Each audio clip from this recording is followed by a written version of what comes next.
Sesungguhnya Allah Subhanahu wa taala yattali'u ala ibadihi fi lailati nisfi min Sya'ban.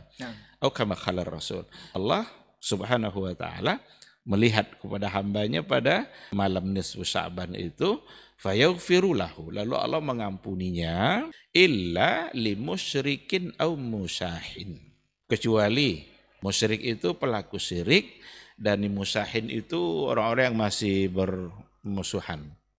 Jadi ada yang terkait dengan nisfu Sya'ban itu, ada satu kemuliaan karena ada hadis yang sampai ke tingkat hasan dan itu bisa dipakai, tetapi lagi-lagi bukan berarti kita mengkhususkan ibadah-ibadah tertentu di malam itu.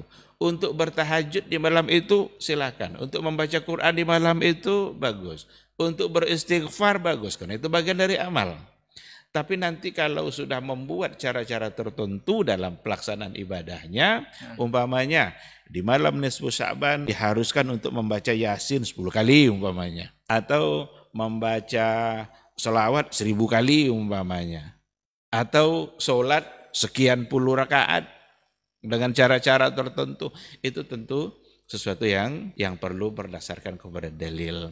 Itu berawal dulu dari salah seorang pada masa tabi'in di Syam, namanya Khalid ibn Ma'dan. Dialah yang memulai untuk menghidupkan malam itu dan mengerjakan amalan-amalan tertentu, sholat dengan sekian puluh rakaat, lalu kemudian diikuti oleh orang yang lain sampai sekarang.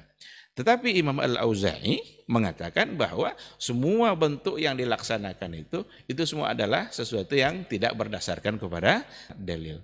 Nah, oleh karena itu bukan berarti kita tidak boleh untuk beribadah di malam nisfu Sya'ban. Boleh kita beribadah karena ada hadis yang tadi itu, tetapi sekali lagi tidak dalam bentuk menghidupkannya dengan artian menjadi sebuah syiar, padahal Nabi tidak mencontohkan. Seandainya ada orang si A umpamanya si B, dia ingin menghidupkan malamnya di rumahnya sendiri, dia beribadah, silakan. Maka ibadah itu dalam artian umum yang memang itu kita diperintahkan untuk melaksanakan ibadah yang lain. Tapi kalau sudah diajak untuk bersama-sama, kemudian dengan jumlah-jumlah tertentu, mengerjakan harus segini, nanti setelah sholat kita harus baca surat ini. Ini berarti sudah menjadi sebuah syiar. Ini yang ditolak, bukan ditolak oleh Salafi Wahabi. Imam Auza'i dulu sudah menolak. Apakah Imam Auza'i Wahabi? Kan gitu jadinya.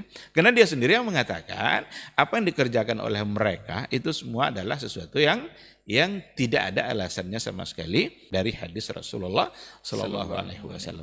Jadi tidak usah cepat-cepat menuduh. Ini kalau berbeda dengan dia, ini dari ini nih. Padahal jauh ulama sebelumnya juga sudah mengatakan belajar baik-baik, baca kitabnya, berapa banyak para ulama sudah menjelaskan masalah itu agar kita mengerti dengan masalah yang sesungguhnya.